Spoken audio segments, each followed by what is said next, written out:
Welcome back to Travel with Damal Consult.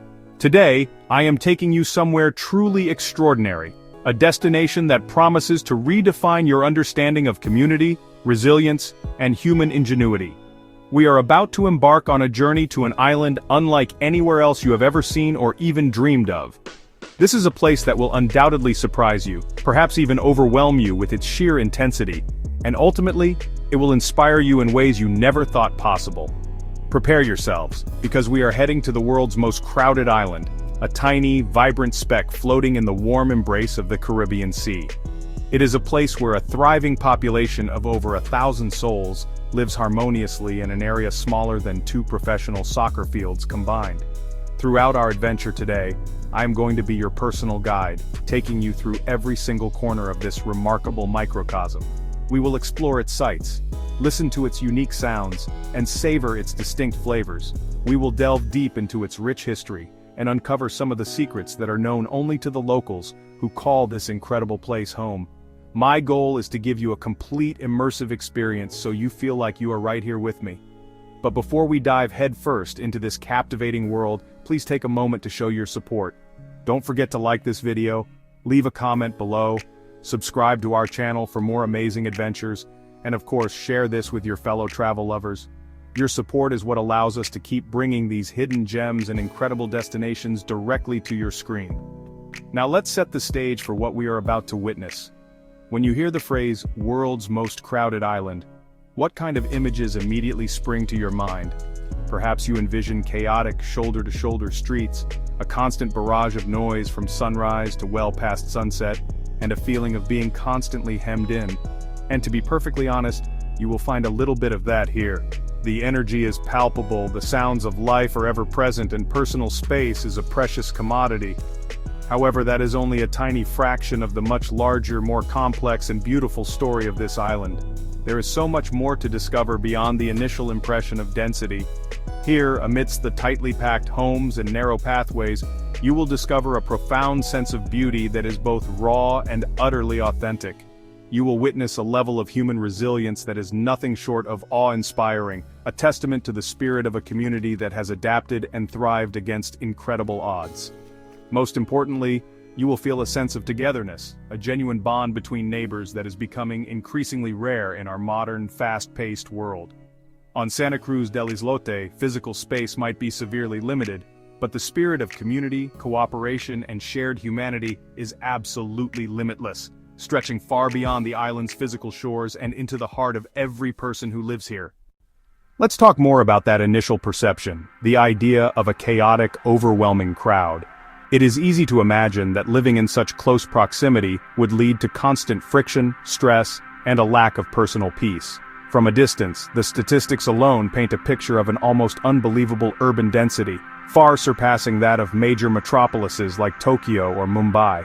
The thought of more than 1,000 people sharing a space of just 0.012 square kilometers can be difficult to wrap your head around.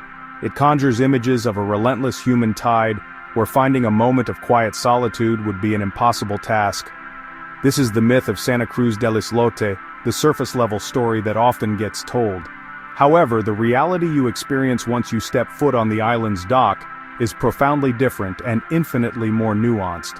While the energy is undeniably high and the sounds of life are a constant companion, it is not the chaotic din one might expect. Instead, it is a symphony of human existence, a blend of distinct yet harmonious sounds.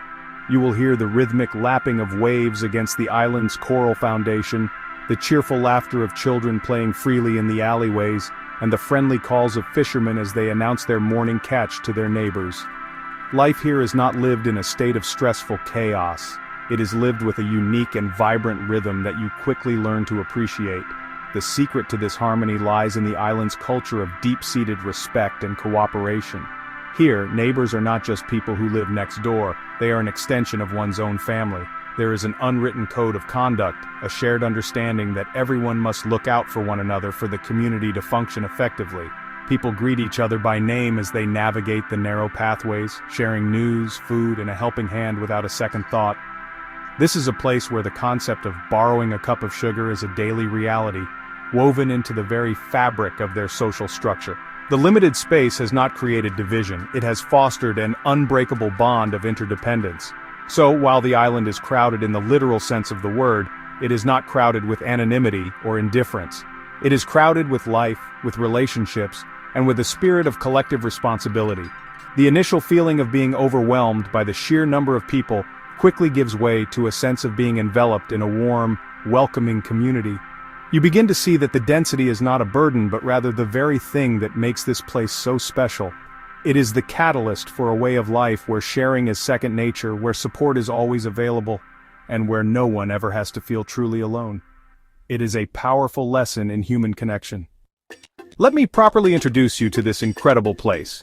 Its name is Santa Cruz del Islote, which translates to the Holy Cross of the Islet. It is a proud and vibrant part of Colombia's stunning San Bernardo archipelago, nestled in the warm, turquoise embrace of the Caribbean Sea.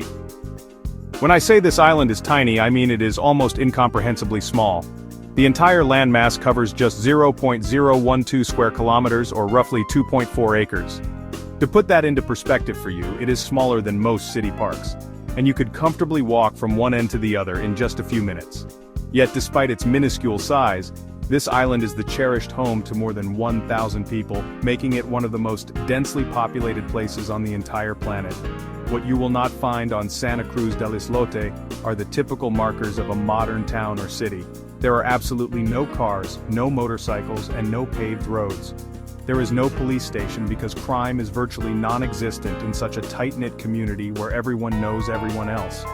You will not see any formal government buildings, towering office blocks, or sprawling shopping centers.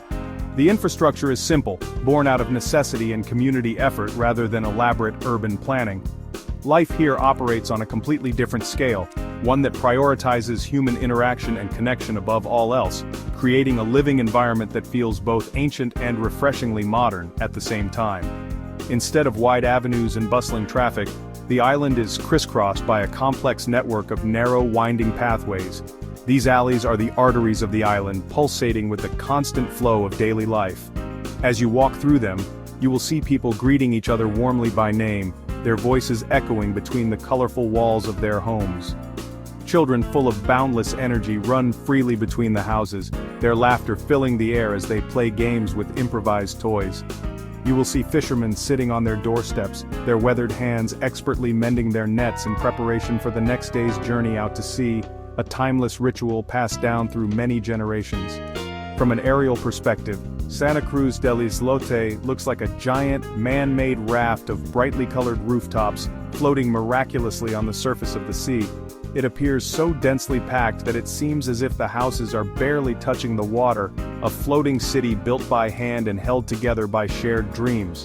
One might assume that living in such a compact environment would feel cramped, restrictive, or even stressful. However, the lived experience is quite the opposite. There is a palpable sense of freedom here. The freedom that comes from living in a community where trust and mutual support are the cornerstones of existence, creating a unique and deeply moving social fabric. The history of Santa Cruz del Islote is every bit as fascinating and unique as its present-day reality. The story of its settlement is a captivating tale of discovery, resourcefulness, and the enduring human quest for a safe haven. The legend, passed down through generations of islanders, goes that about 150 years ago, a small group of Afro-Colombian fishermen from the coastal town of Baru were exploring the San Bernardo archipelago. They were searching for new fishing grounds and a place to rest during their long trips at sea. They stumbled upon this tiny coral islet which at the time was completely uninhabited and barely rose above the gentle Caribbean waves. What they discovered was a place of immense strategic value. The surrounding coral reefs acted as a natural barrier, protecting the islet from the full force of storms and strong currents. More importantly, they realized something incredible. The island was completely free of mosquitoes. For anyone who has spent time on the tropical mainland coast, you know that these biting insects can be a relentless nuisance and a vector for disease. This tiny windswept rock offered a peaceful, pest-free place to spend the night. It was a sanctuary, a safe harbor away from the dangers of the mainland, including not just mosquitoes but also other potentially dangerous animals found in the coastal mangroves. Initially, the fishermen used the islet only as a temporary camp, a place to rest their heads for a night before returning to the sea at dawn. Over time, however, they began to stay for longer periods. They started by building simple, rustic homes from driftwood, palm fronds, and whatever other materials they could salvage or bring from the mainland. As the fishing proved to be consistently bountiful, they began to bring their families to join them. More houses were built, not according to any grand architectural blueprint or city planner's design, but organically, wherever a small patch of solid ground could be found or created. People simply built their homes wherever there was available space. This organic growth is what gives the island its unique character today. As families grew and new people arrived, the island itself began to grow. Residents used coral, limestone, seashells, and even landfill to slowly and painstakingly expand the landmass, pushing back the sea inch by inch. Over the decades, the island transformed from a barren coral outcrop into the dense, vibrant patchwork of colorful, closely packed houses you see today. Every square foot of this island tells a story of human determination, of a community building its world from the ground up, shoulder to shoulder, separated only by the narrow alleys that now serve as their communal living rooms. To truly understand life on Santa Cruz del Islote, you have to adjust your perspective. Imagine living in a place where the line between public and private space is beautifully blurred, where your front doorstep opens directly into the main thoroughfare, and your neighbors are as close and familiar as your own siblings. This is the daily reality for the island's residents. Life is not lived behind closed doors but in the open air, in the shared spaces that connect each home. There is a constant, gentle rhythm to the day, a predictable flow that is both comforting and deeply communal. It is a life dictated by the sun, the tides, and the needs of the community as a whole. The soundscape of the island is a constant, immersive experience that tells the story of the day. The morning begins with the soft chug of boat motors as the fishermen head out, followed by the sizzle of breakfast being cooked in 100 different kitchens. Midday brings the excited chatter of children returning from the small island school, their voices echoing in the narrow corridors. In the afternoon, you might hear the rhythmic thud of a hammer as someone makes repairs to their home, or the lively debate of a dominoes game in the main square. As evening approaches, the air fills with the sounds of music, vallenato, champeta, and salsa, drifting from open doorways and windows, creating a soundtrack for island life. Creativity and cooperation are not just admirable traits here. They are essential tools for survival and the very magic that makes this unique society work so well. Consider the challenges of living somewhere with absolutely no extra space for personal gardens, no roads for transportation, and no large stores for supplies. Yet the community has developed ingenious systems to ensure that every family has access to what it needs. Rainwater is meticulously collected in large communal tanks, drinking water is delivered by boat from the mainland, and every rooftop serves multiple purposes, as a place to dry laundry, store supplies, or even cultivate a small container garden with herbs and spices. When you walk through the island's labyrinthine alleys, you will notice that absolutely no space is wasted. A narrow strip of wall becomes the perfect place to hang fishing nets to dry in the sun. A small corner by a doorway is transformed into a micro shop, a simple wooden plank displaying sodas, snacks, and phone credit for sale. It is a powerful testament to human adaptability and the entrepreneurial spirit that can flourish even in the most constrained environments. Life here may not be easy in the conventional sense, but it is always lived together with a shared purpose and a collective will to not just survive, but to thrive. When you decide to visit Santa Cruz del Islote, the adventure begins long before you actually set foot on the island itself. The journey to get there is an integral part of the experience, a beautiful transition from the familiar world to a place that feels like it belongs in another time. Most visitors begin their trip from the historic walled city of Cartagena or the smaller, sleepier coastal town of Tolu. From either of these points you will hop onto a speedboat, a lancha, which will be your vessel for the next 2 to 3 hours, carrying you across the mesmerizing, crystal-clear waters of the Caribbean Sea. The fresh, salty air and the warm sun on your skin immediately signal that you are leaving the mainland behind. As the boat glides smoothly across the water, you will find yourself captivated by the stunning scenery of the San Bernardo archipelago. You will pass a series of other tiny, idyllic islands, each one a small jewel set in the turquoise sea. Some of these islands are privately owned, boasting luxurious villas and perfectly manicured lawns, while others are public, home to small fishing villages or pristine, untouched beaches. Each island has its own unique story and character, and seeing them pass by builds a sense of anticipation and wonder. And then, after some time, you will spot it in the distance. A sight that is truly unforgettable. At first, Santa Cruz del Islote does not even look like a natural island. It appears more like a floating city, a mirage on the horizon that seems to rise directly from the water. It is a dense, compact cluster of structures, so tightly packed from edge to edge with colorful houses that you can hardly see any land or vegetation. It is a sight that challenges your preconceived notions of what an island should look like. As your boat draws closer, the visual spectacle begins to be accompanied by an auditory one. You start to hear the faint sounds of life, the distant beat of music, the murmur of voices, and a general hum of energy that confirms this place is vibrantly and wonderfully alive in every sense of the word. The moment your boat ties up at the main dock and you take your first step onto solid ground, you are immediately enveloped by the island's unique atmosphere. You will be greeted with genuine smiles and the curious, friendly stares of the local children. Visitors are not an overwhelming daily occurrence here, so the locals are often genuinely happy and intrigued to see new faces. Despite the island's incredibly small size, you will immediately sense that there is always something happening. A spontaneous game of pickup soccer might be unfolding in the main square, a neighbor might be sharing their fresh-caught fish with the family next door, and music seems to play from someone's porch at all hours. Every corner you turn offers a little snapshot of authentic, unfiltered Caribbean life. To truly appreciate the vibrant, bustling life of Santa Cruz del Islote today, we must journey back in time, to a period when this tiny speck in the Caribbean was nothing more than a barren coral outcrop. The island's origin story is a captivating tale of practicality, discovery, and the simple human desire for a peaceful night's sleep. The legend, passed down with pride from one generation to the next, tells us that around 150 years ago, a group of Afro-Colombian fishermen from the coastal town of Baru were navigating the waters of the San Bernardo archipelago.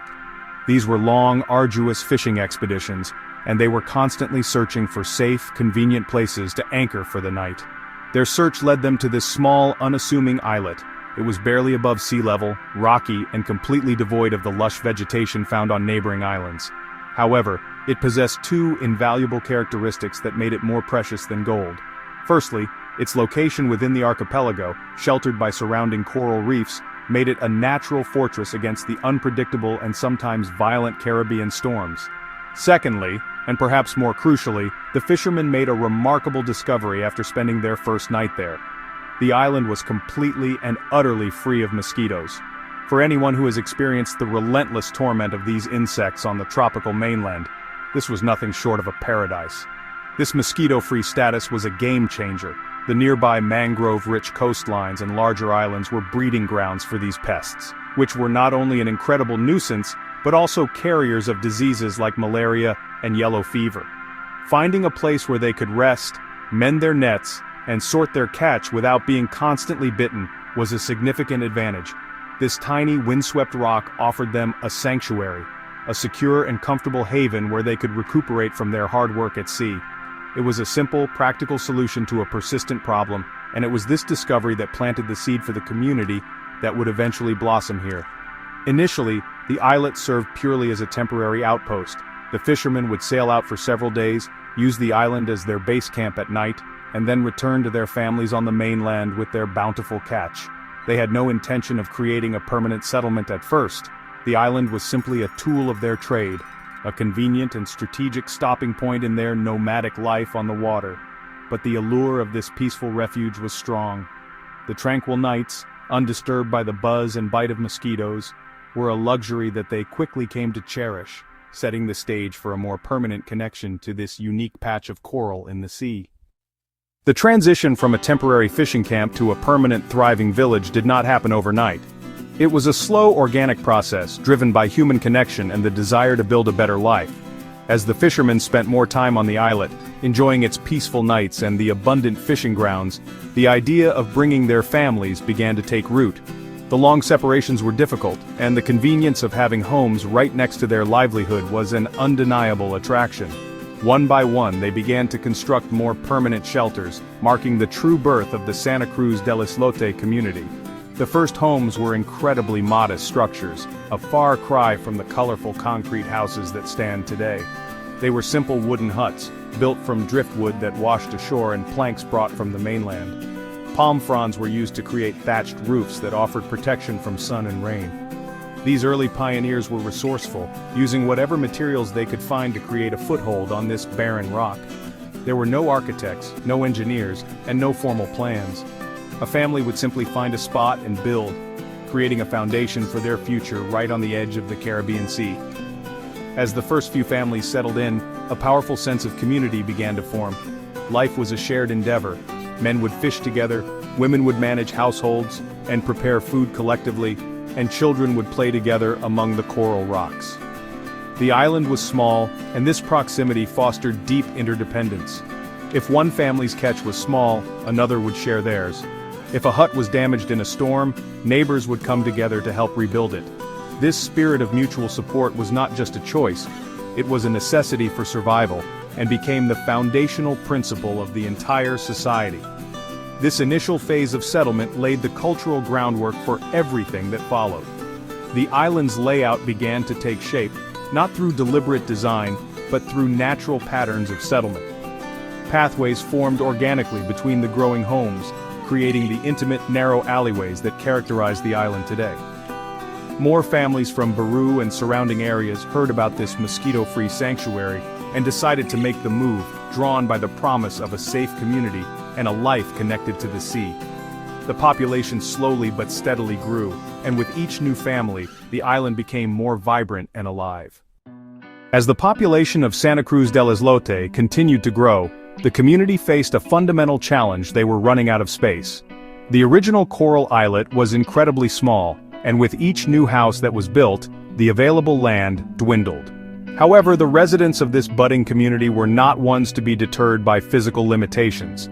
Their resilience and ingenuity led them to embark on an ambitious project. They decided to make their island bigger.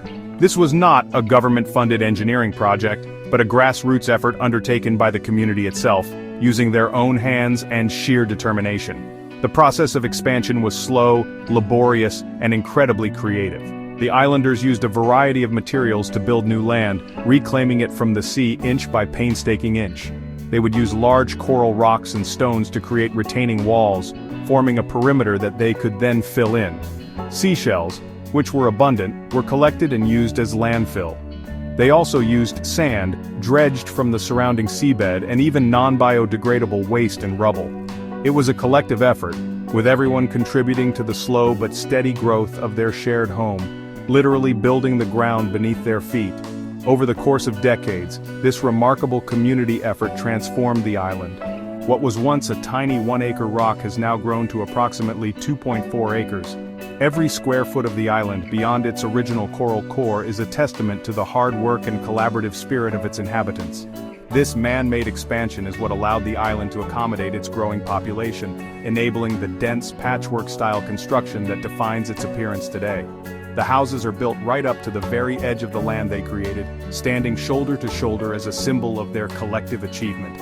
This history of physical expansion is deeply woven into the island's identity. The older residents can still point out the original boundaries and share stories of how they helped carry stones and shells to build the land where a neighbor's house now stands. It fosters a profound sense of ownership and pride in their home. They did not simply settle on this island, they actively created it.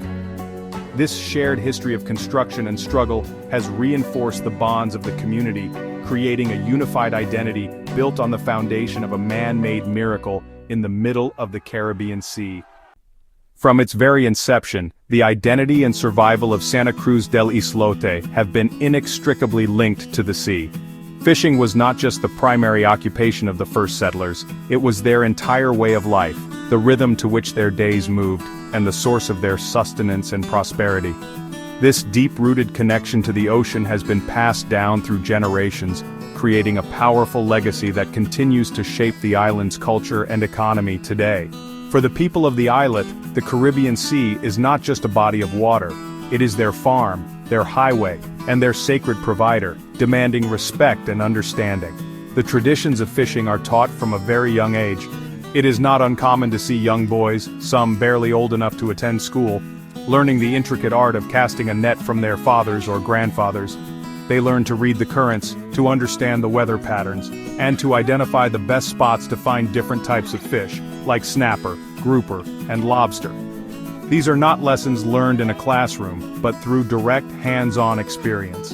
This early education ensures that the essential skills for the community's survival are preserved and passed on, maintaining an unbroken chain of maritime knowledge that stretches back to the island's founders.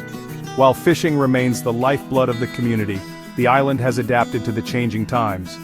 In recent decades, tourism has emerged as a vital second source of income.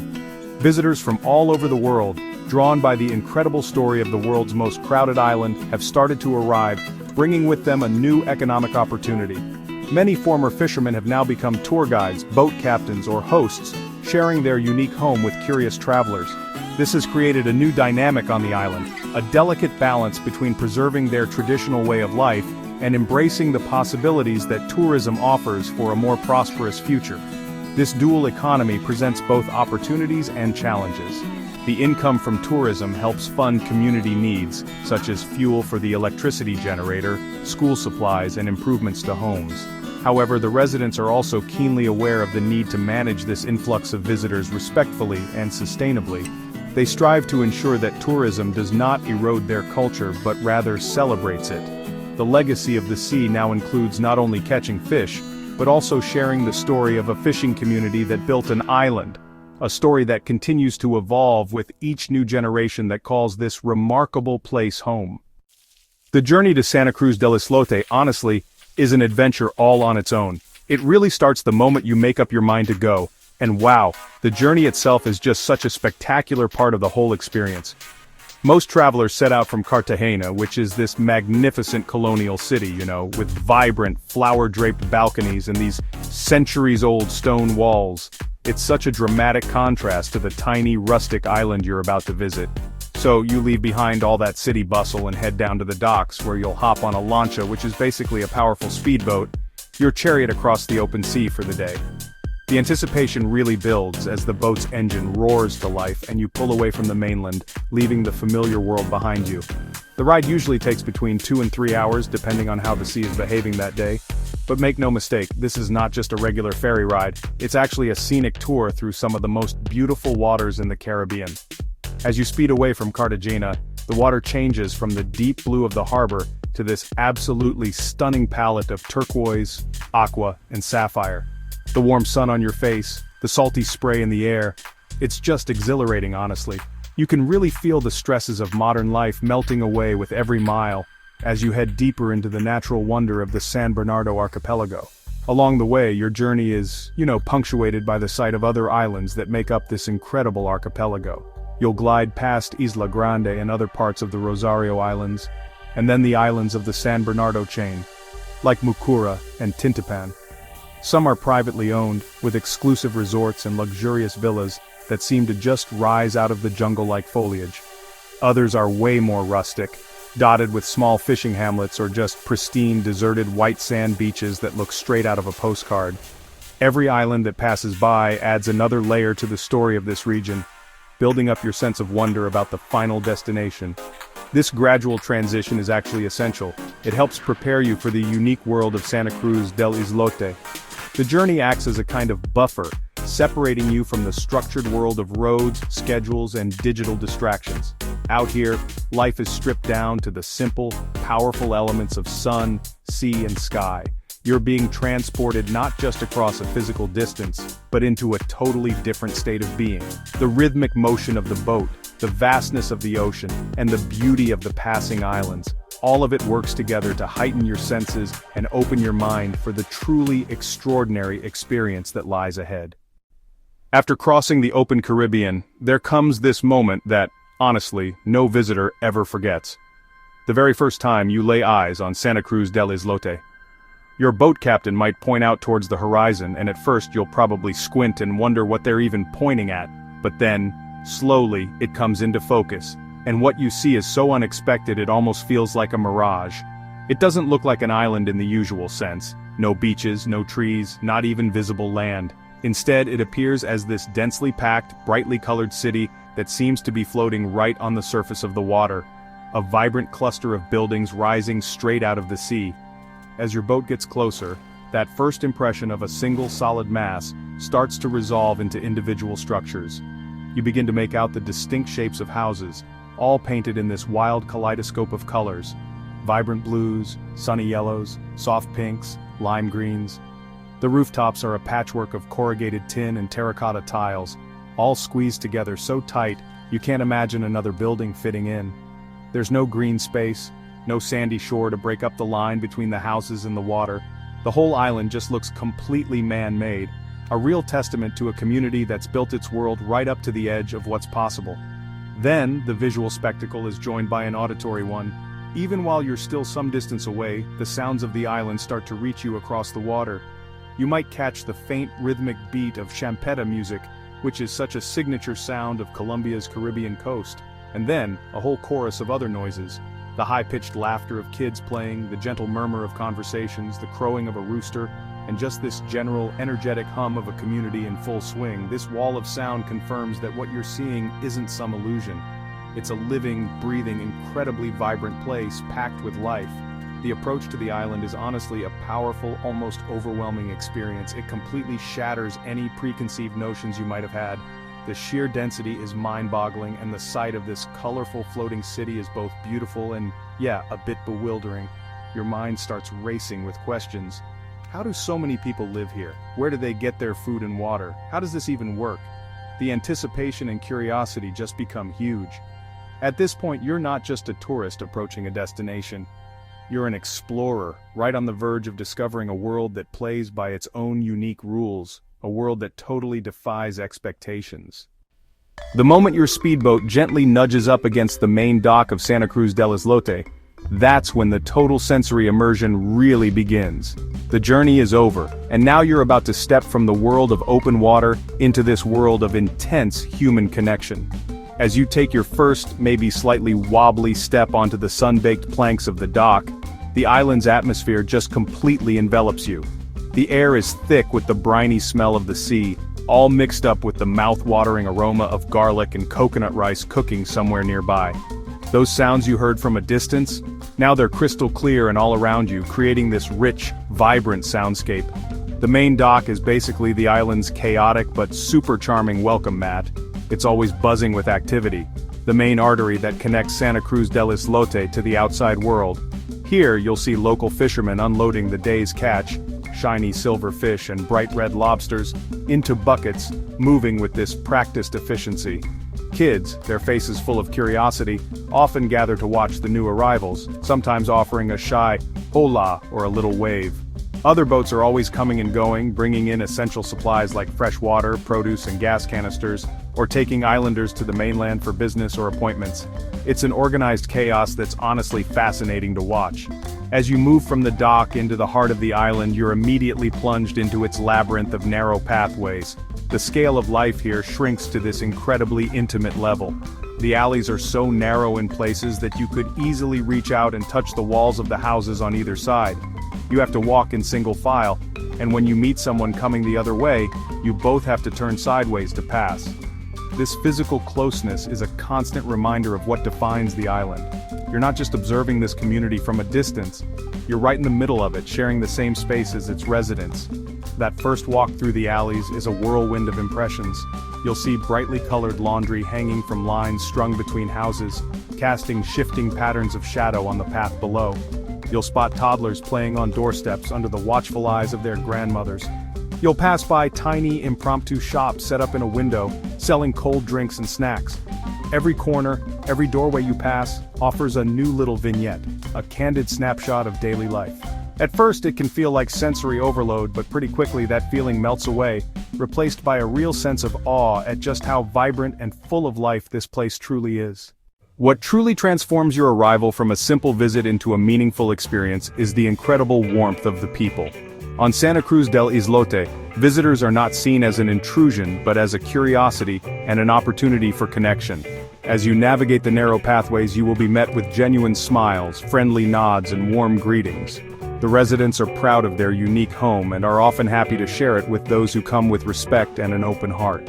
The stares you receive are not hostile or unwelcoming. They are expressions of genuine interest from a community where new faces are still a notable event. This welcoming spirit is, honestly, just palpable. Do not be surprised if a local strikes up a conversation with you, asking where you are from and what you think of their island. Children, in particular, are often bold and friendly, eager to practice the few words of English they have learned in school or to show you their favorite game.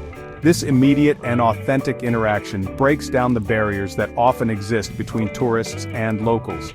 You quickly realize that you are not just a spectator here. The open and inviting nature of the people makes you feel less like a tourist, and more like a temporary guest in a very large, extended family. Despite its minuscule size, the island immediately reveals its dynamic and social character. There is always something happening and life is lived out in the open for all to see. You might stumble upon a heated game of dominoes in the small central plaza, with spectators cheering on the players. You might see a group of women sitting together, chatting and laughing as they prepare vegetables for the evening meal. Music is a near-constant companion, drifting from portable speakers placed on windowsills, providing a lively soundtrack to the daily rhythm of life. The island's spirit is one of joy, activity, and togetherness. Your arrival on Santa Cruz del Islote is therefore much more than just a physical landing. It is an emotional and cultural arrival. Within minutes of stepping off the boat, you are absorbed into the island's living, breathing social fabric. The initial shock of the density gives way to a feeling of being embraced by a community that is open, resilient, and full of life.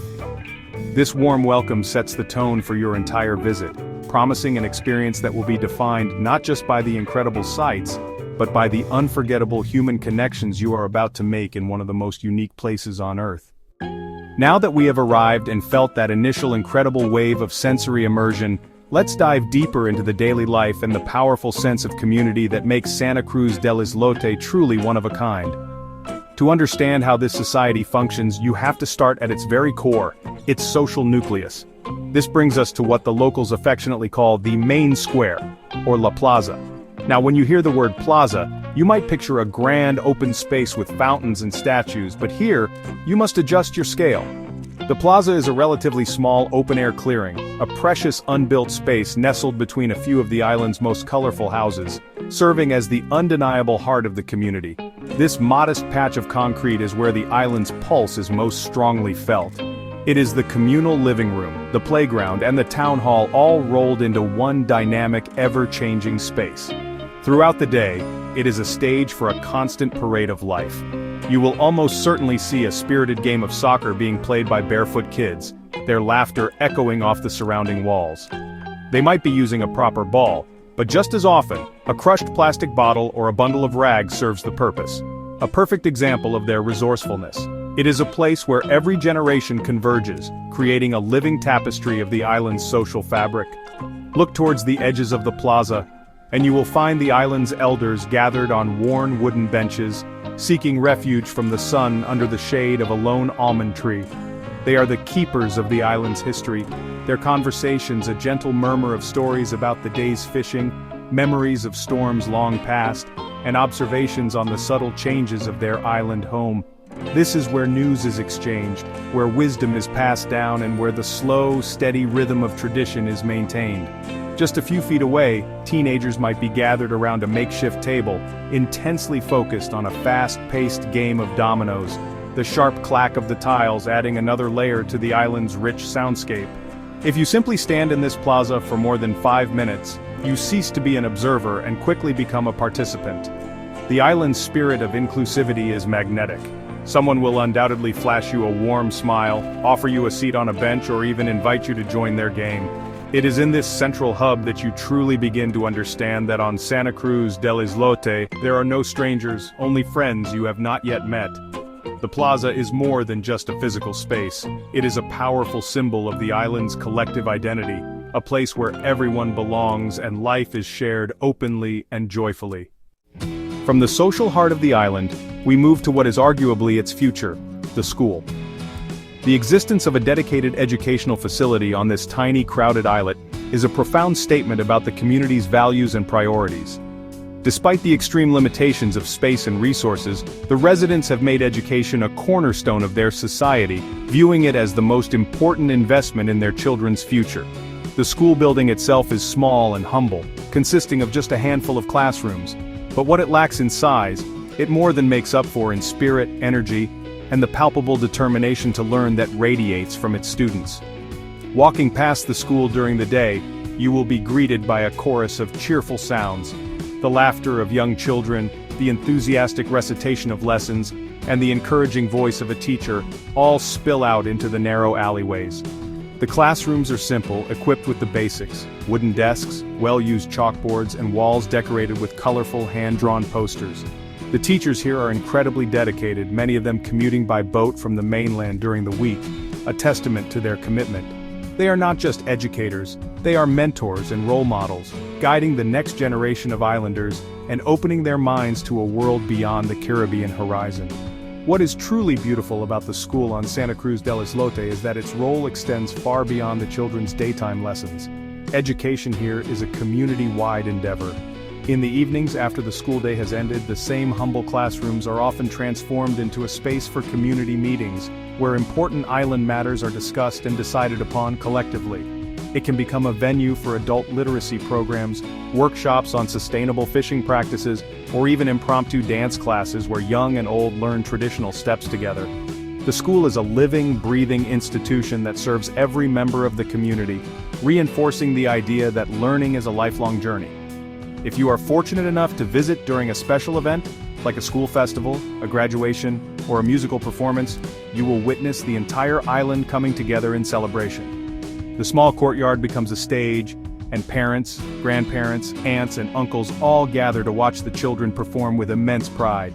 These moments highlight the deep sense of unity and shared investment in the younger generation. The school on Santa Cruz del Islote is so much more than a building. It is a beacon of hope, a symbol of resilience, and the place where the island's dreams for a brighter future are nurtured every single day. Living in the most densely populated place on Earth requires more than just good-natured tolerance. It requires a sophisticated and deeply ingrained social contract. On Santa Cruz del Islote, there are a set of unspoken rules, a shared code of conduct that governs daily interactions and ensures that life remains harmonious despite the extreme proximity. These rules are not written down in any law book, and there is no police force to enforce them. Instead, they are woven into the very fabric of the culture, learned from childhood and practiced by everyone. The first and most important rule is mutual respect, understanding that your actions directly impact everyone around you. Privacy, as it is understood in most Western cultures, is a concept that has been completely redefined here. With houses built wall to wall and windows opening directly onto public pathways, there are very few secrets. However, this lack of physical privacy is balanced by a profound respect for personal boundaries in a different sense. Neighbors might hear every argument and every celebration, but they have an innate understanding of when to offer help and when to give space. There is an unspoken agreement not to pry, creating a form of emotional privacy that allows people to coexist peacefully. It is a delicate dance of being constantly connected, yet respecting each other's individual lives. Another fundamental principle is the culture of sharing. On an island with limited resources, hoarding is not an option. If a fisherman has a particularly successful day, it is second nature for him to share his catch with neighbors whose luck was not as good. If a family receives a large delivery of fresh water from the mainland, they will readily offer some to a household that is running low. This is not seen as charity, but as a practical system of mutual support. This continuous flow of goods and services ensures that everyone's basic needs are met and reinforces the idea that the community's well-being is a collective responsibility, not just an individual one. Finally, there is an unwritten rule about conflict resolution. Disagreements are inevitable in any community, but here they are handled swiftly and directly, usually with the help of family members or respected elders acting as mediators.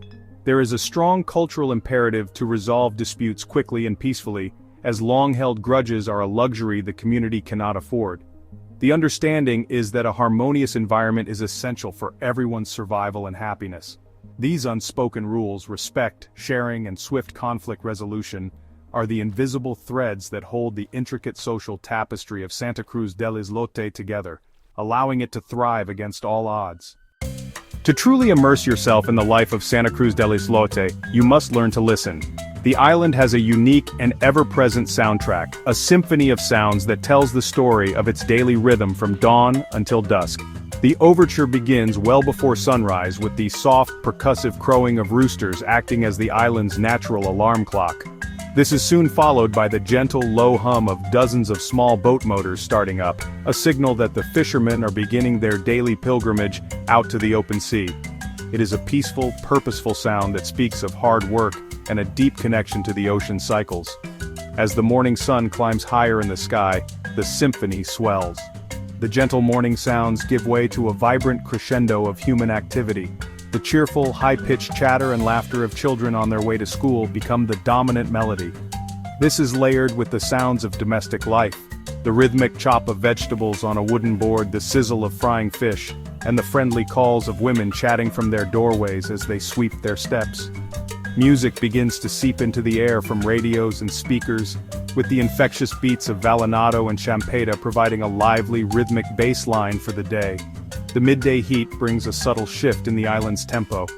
The frantic energy of the morning softens into a more relaxed, languid rhythm. This is the time for siesta, for quiet conversation in the shade. The dominant sounds become the gentle lapping of waves against the island's coral foundations, and the soft, constant breeze rustling through the laundry lines overhead.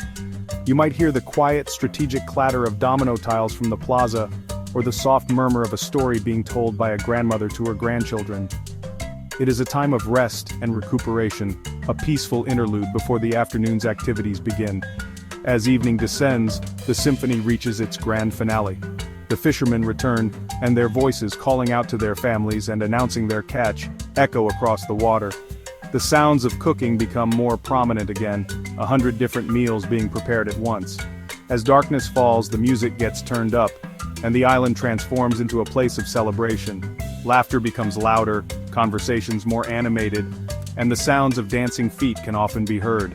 This daily symphony, from the quiet hum of dawn to the joyous crescendo of night, is the true language of the island, a beautiful expression of its vibrant communal life. The physical structure of Santa Cruz del Islote is a direct reflection of its social structure.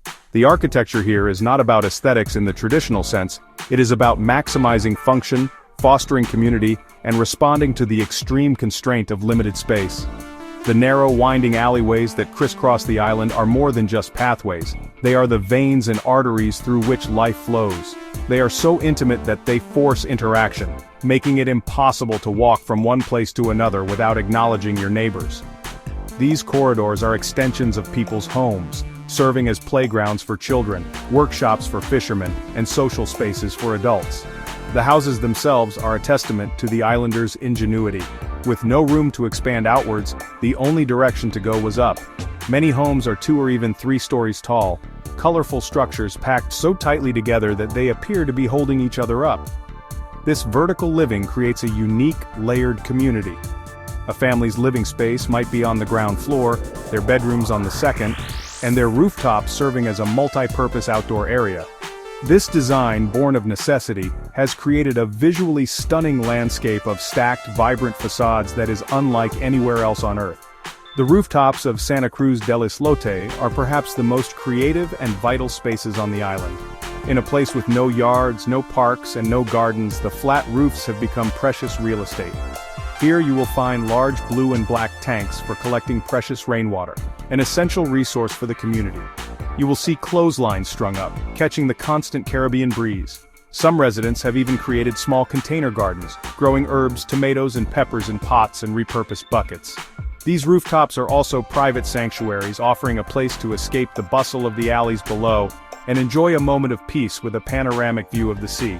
This unique architectural style has a profound impact on the social dynamics of the island. The physical closeness means that neighbors are constantly aware of each other's lives, fostering a deep sense of empathy and collective responsibility. The shared walls and overlapping spaces blur the lines between mine and ours. The design of the island itself reinforces the communal ethos, creating an environment where cooperation is not just a choice, but is built into the very foundations of their homes. The architecture of Santa Cruz del Islote is, therefore, a living blueprint of how a community can thrive through smart design and shared space. One of the most beautiful aspects of life on Santa Cruz del Islote is, honestly, the seamless and constant interaction between different generations. Unlike Many modern societies where age groups are often kind of separated, here, life is this rich tapestry woven with threads of all ages. Elders, children, teenagers, and adults all share the same spaces, the same activities, and really the same daily rhythm. This intergenerational living creates a powerful sense of continuity and makes sure that the community's culture, traditions, and values are passed down organically from one generation to the next, in a continuous, unbroken chain. The elders are the revered pillars of the community. They're like living libraries of the island, holding the collective memory and history in their stories. You'll often see them just sitting in the shade of the plaza or on their doorsteps, their watchful eyes observing the flow of life around them. They are not isolated or forgotten, they're deeply integrated into the daily fabric of the island. They play a crucial role in raising the children, offering guidance to young parents, and acting as mediators in community disputes. Their wisdom is a vital resource, and their presence gives a sense of stability and historical grounding for the entire community. The children, in turn, are considered the treasure of the island. They're raised not just by their parents, but by the whole community. The saying "it takes a village to raise a child" is, well, a lived reality here. Kids have the freedom to roam the island's pathways safely, knowing that any adult they meet is a friendly face looking out for them. They learn from a young age to respect their elders, to listen to their stories, and to help with communal tasks. This constant interaction teaches them invaluable social skills, a sense of responsibility, and a really deep-rooted understanding of their place within the community. This beautiful symbiosis creates a powerful cycle of learning and care. The elders pass on their knowledge of fishing, cooking, and storytelling, while the children bring energy, laughter, and a connection to the future. You might see a grandfather patiently teaching his grandson how to tie a specific fishing knot, or a young girl helping an elderly neighbor carry her groceries. This constant exchange strengthens the bonds between generations and enriches the lives of everyone involved. It's this seamless integration of young and old that gives the community its remarkable resilience and its profound sense of family. If community is the heart of Santa Cruz del Islote, then music is its soul. It's truly an omnipresent force on the island, a vibrant thread woven into every aspect of daily life, from the most mundane chores to the grandest celebrations. You just can't walk through the island's alleys for more than a few minutes without hearing the infectious rhythms of champeta, the soulful melodies of vallenato, or the lively beats of salsa pouring from a window or a portable speaker. Music here isn't just background noise, it's a form of communication, an expression of joy, and a powerful tool for bringing people together in a place where shared experiences are honestly everything. The island's soundtrack is a rich blend of its Afro-Caribbean roots. Champeta, a genre born in the coastal city of Cartagena, is especially beloved. Its high-energy rhythm and powerful bass lines are impossible to resist, and it's kind of the unofficial anthem of the island's spirit. On weekends, or sometimes just on a random Tuesday afternoon, someone will inevitably set up a big sound system in the central plaza, and before you know it, an impromptu dance party erupts. People of all ages, from toddlers to grandparents, join in, their bodies moving with a natural grace and uninhibited joy that's just, well, infectious to witness. Dance is as natural as breathing on Santa Cruz del Islote. Kids learn to dance almost as soon as they can walk, taught the basic steps by their older siblings and parents. It's a fundamental part of their cultural education, a way of expressing themselves and connecting with their heritage. You'll often see groups of teenagers practicing new dance moves, showing off their creativity and talent. During festivals and community gatherings, dancing continues late into the night, a collective release of energy and a celebration of life itself. It's a language everyone speaks, transcending words and forging powerful bonds. This deep love for music and dance is more than just entertainment, it's a coping mechanism and a real source of resilience. In a life that can have its share of hardships, music provides an outlet for emotion and a reminder of the joy that can be found in simple moments. It's a unifying force that dissolves stress and reinforces the sense of community. When the music plays, everyone is equal, everyone is family, and everyone is part of the same beautiful rhythmic celebration of being alive on this extraordinary little island in the middle of the sea. In the heart of Santa Cruz del Islote stands a small white church, a peaceful sanctuary and the island's spiritual anchor. The church is more than a place of worship. It's the epicenter of community life, hosting celebrations, processions, and heartfelt gatherings. During Holy Week, the island comes alive with processions, music, and decorated pathways, blending faith with festivity. After prayers, the community feasts together. Seafood stew, coconut rice, and music filling the air late into the night. Every milestone, from a good fishing season to a wedding, becomes a reason for the whole island to celebrate. Even with limited resources, the people of Santa Cruz del Islote find endless reasons to gather, rejoice, and share their resilient spirit. On Santa Cruz del Islote, cooperation is survival. Families share water, maintain communal tanks, and collectively fund the island's generator, sticking to a shared schedule. The economy thrives on mutual support. Fishermen, cooks, and artisans all depend on each other's success. When disaster strikes, neighbors rebuild homes and pool resources for emergencies, no questions asked. Here, the well-being of one is the well-being of all.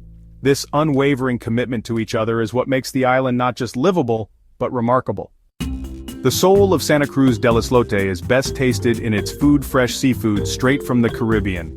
The day's catch snapper grouper lobster dictates the menu, prepared simply to let the flavors shine. Fishermen clean their catch on the docks, often inviting others to join in the meal, turning food into a shared celebration.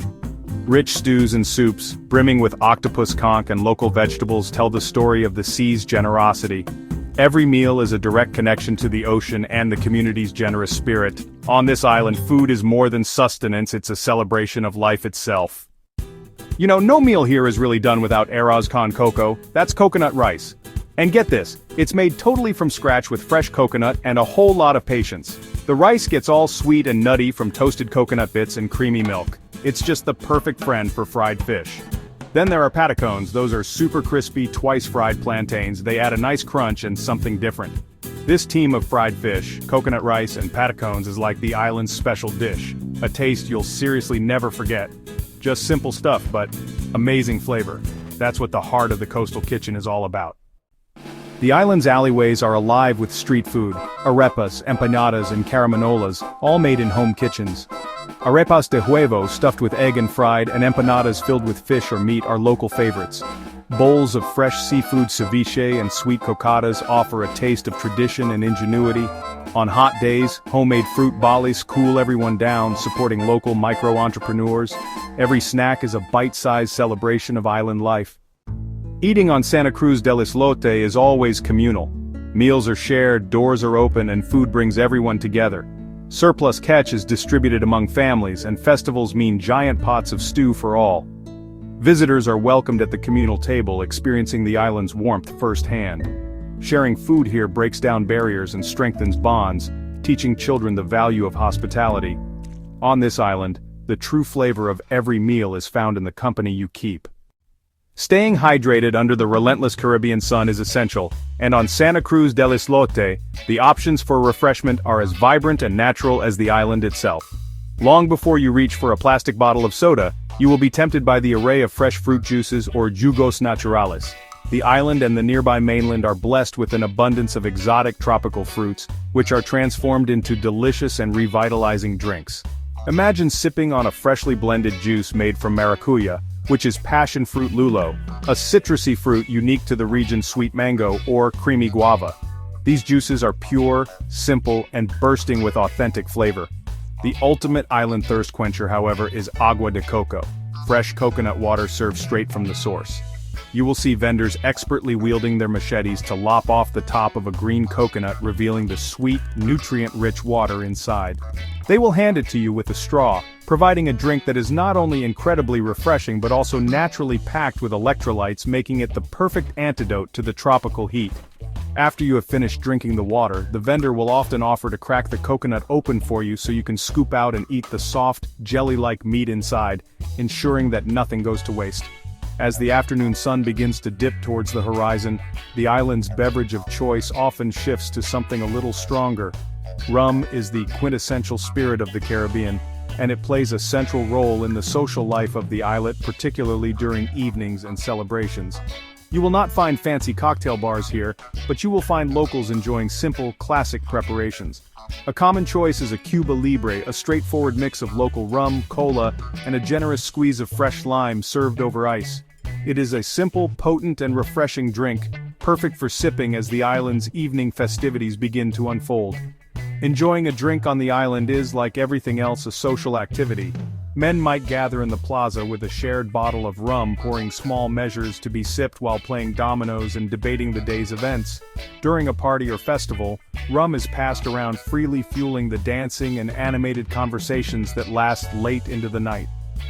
Whether it is a sweet, natural fruit juice during the day, or a shared bottle of rum in the evening, the drinks on Santa Cruz del Islote are an integral part of the daily rhythm, offering refreshment, relaxation, and another reason to come together. While daily life on Santa Cruz del Islote is, a continuous celebration of community, there are certain times of the year when this celebratory spirit really reaches a spectacular peak. The most important of these is the Festival del Mar, or the Festival of the Sea. This annual event is honestly the island's ultimate expression of gratitude and respect for the ocean, the powerful provider that has sustained their community for generations. It's a multi-day celebration that involves every single resident, transforming the entire islet into a vibrant stage for music, dance, food, and deeply meaningful traditions that honor their connection to the water. Preparations for the festival begin weeks in advance, with the entire community just buzzing with creative energy. The fishermen, who are the guests of honor, take great pride in decorating their boats. They adorn their lanchas with colorful flags, streamers, and these intricate handmade ornaments, turning their humble work vessels into beautiful floating works of art. Back on the island, women work together to plan the grand communal feasts, while musicians rehearse traditional songs and children practice special dances they will perform for the community. There's a palpable sense of excitement and collective purpose in the air as everyone contributes to making the festival a success. The festival kicks off with a spectacular boat parade. The decorated launches circle the island in a vibrant procession, their owners proudly displaying their creations as the community cheers from the shore.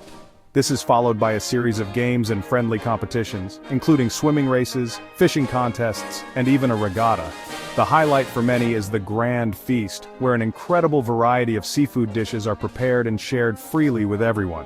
It's a culinary showcase of the ocean's bounty, a delicious tribute to the source of their livelihood and a powerful symbol of the island's communal spirit. As night falls, the festival's energy just intensifies. The central plaza becomes a massive dance floor, illuminated by strings of colored lights.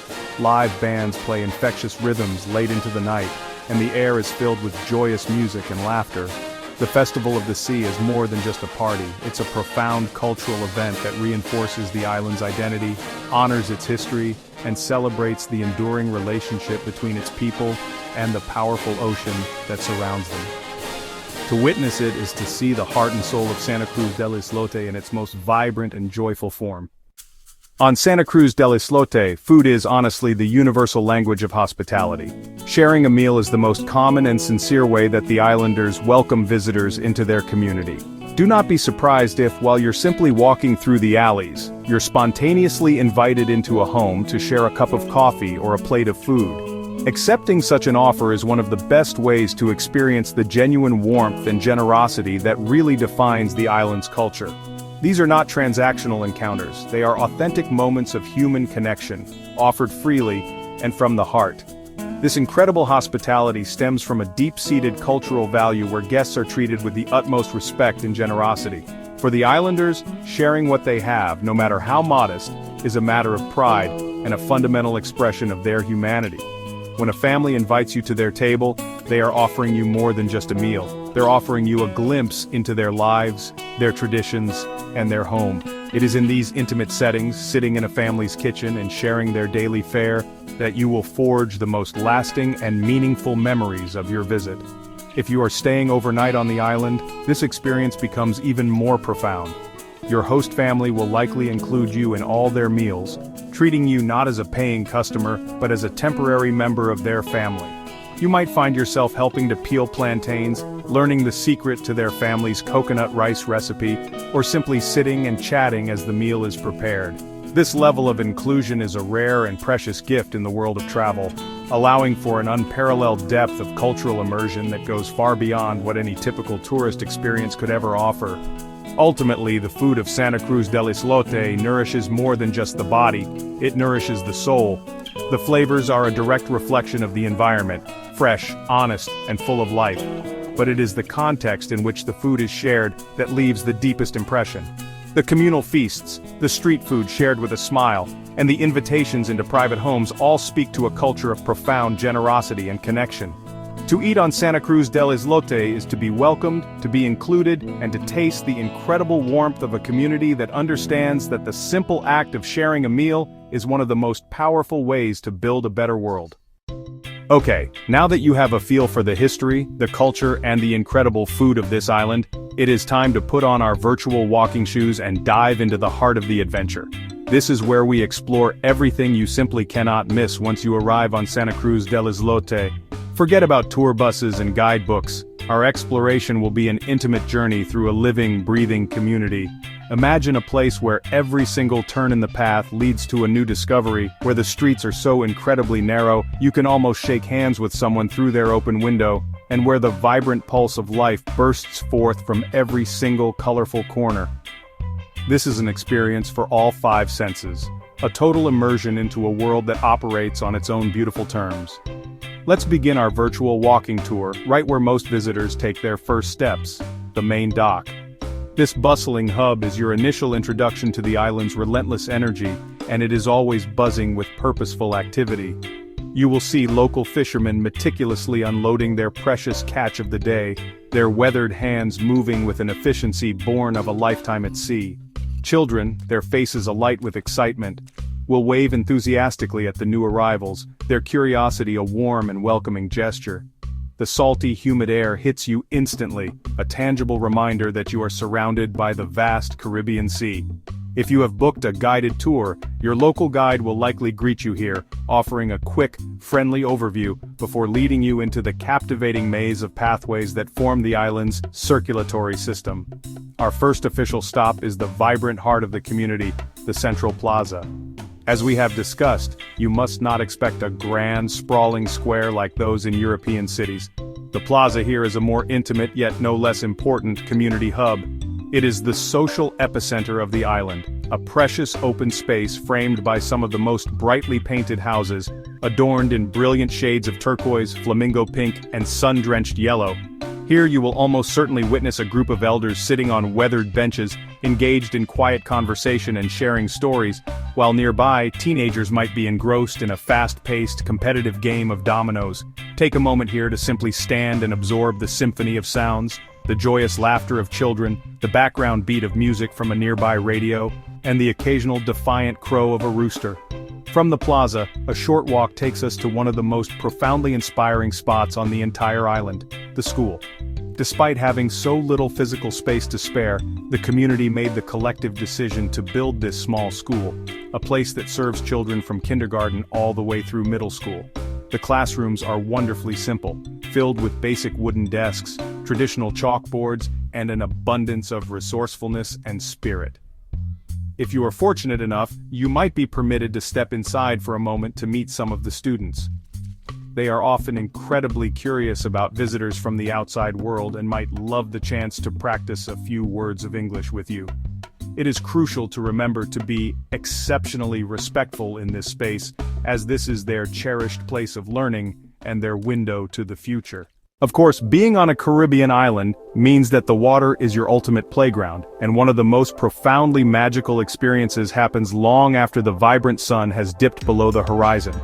Just a short boat ride away from the twinkling lights of Santa Cruz del Islote lies a natural wonder that seems plucked directly from a fantasy film, the bioluminescent lagoon. This is an experience that transcends simple sightseeing. It is an interactive encounter with one of nature's most enchanting phenomena. It is a moment of pure wonder that will connect you to the natural world in a way you have never felt before, leaving you with a memory that will genuinely last a lifetime. Imagine yourself in a small boat, floating on the dark, placid waters under a vast, star-dusted sky. The world is quiet except for the gentle lapping of water against the hull. Then, as you dip your hand into the inky black water, something incredible happens. The water around your fingers erupts in a shower of tiny shimmering sparks of ethereal blue-green light. It is like touching liquid stars or running your fingers through a galaxy. This breathtaking natural light show is created by microscopic organisms called dinoflagellates, a type of plankton that emits light whenever it is disturbed. The effect is mesmerizing, surreal, and deeply moving. The best way to experience this magic is to immerse yourself completely. Many local guides will encourage you to slip into the warm water for a swim. As you move your arms and legs, you create brilliant trails of light behind you, turning your body into a paintbrush on a liquid canvas of stars. Every splash, every kick triggers a chain reaction of light, enveloping you in a glowing aura. For those who prefer to stay in the boat, simply watching the fish dart beneath the surface is a spectacle in itself, as they appear like glowing comets streaking through the dark water below. It is a peaceful, almost spiritual experience that feels both intimate and cosmic. This adventure highlights the pristine nature of the marine ecosystem surrounding the San Bernardo archipelago. The health of the bioluminescent plankton is a direct indicator of water quality, and local guides are passionate about protecting this delicate environment. They will share their knowledge about the science behind the glow and the importance of conservation, turning a magical experience into an educational one as well. As you head back to the island, watching the glowing wake of your boat trail behind you, you will carry with you a profound sense of wonder and a renewed appreciation for the hidden magic our planet holds. While the magic of the night is truly special, the daylight hours offer their own spectacular underwater adventures. The crystal-clear warm waters surrounding Santa Cruz del Islote are a snorkeler's paradise, teeming with vibrant marine life. The calm and protected nature of the sea makes it ideal for everyone, from seasoned freedivers to first-time snorkelers. The moment you dip your head beneath the surface, you are transported into a completely different world, a silent, graceful kingdom painted in shades of blue. Local guides, many of whom are fishermen with lifelong knowledge of these waters, can take you to the very best snorkeling spots. They know the hidden corners where colorful fish congregate and where coral formations are most impressive. As you float effortlessly on the surface, you'll be mesmerized by schools of brightly colored tropical fish. You will see brilliant blue tangs, striking sergeant majors with their black and yellow stripes, and elegant angelfish moving with regal grace. The sheer abundance of life just below the surface is breathtaking. Beyond the dazzling fish, the coral gardens are a major attraction. Although some Caribbean reefs have suffered from bleaching, the ones in this archipelago still boast incredible beauty and resilience. You will see intricate brain corals, delicate sea fans swaying in the current, and branching staghorn corals providing shelter for smaller creatures. Peeking into the reef's nooks might reveal a shy lobster, a camouflaged octopus, or even a graceful sea turtle gliding through its home. It is a living, breathing ecosystem, and observing it up close underscores the importance of marine conservation. Many snorkeling tours can be combined with visits to stunning nearby islands, offering underwater exploration and topside relaxation. After snorkeling, you could head to Isla Mucura, known for its pristine white sand beaches, or to the tranquil shores of Tintapan. There you can relax in a hammock over turquoise waters, sipping fresh coconut water and reflecting on the underwater world. It is the quintessential Caribbean day, a perfect combination of adventure, discovery, and blissful relaxation. After a day spent exploring the narrow alleyways and the underwater wonders, there is one more essential perspective you need to experience: the view from above. While Santa Cruz del Islote has no hills or high-rise towers, it does have a network of flat rooftops that serve as the island's unofficial observation decks. Gaining access to one of these rooftops, especially during the golden hour of sunset, offers a completely transformative view of the island and its place in the vast Caribbean Sea. If you are staying overnight, you should absolutely ask your host if you can access their roof. If you are on a day trip, a friendly conversation with a local might just get you an invitation. As you climb the simple ladder or staircase to the roof, the tight, enclosed feeling of the alleyways gives way to an incredible sense of openness and space. From this elevated vantage point, you can finally appreciate the true scale and intricate layout of the island. You will see the dense, vibrant patchwork of colorful rooftops pressed together like a beautiful mosaic, with the narrow, winding pathways snaking between them like canyons. You will see the main dock bustling with the last boats of the day and the central plaza filled with people winding down their afternoon. It is a bird's-eye view that puts the entire incredible microcosm into a stunning new context. The real magic, however, begins as the sun starts its slow descent toward the horizon. The sky transforms into a spectacular canvas of fiery oranges, soft pinks, and deep purples, with the colors reflecting and shimmering on the calm surface of the sea. The fishing boats, now returning home after a long day's work, become dark silhouettes drifting gracefully across the glowing water. The entire scene is drenched in a warm, ethereal light that makes the brightly painted houses look even more vibrant and magical.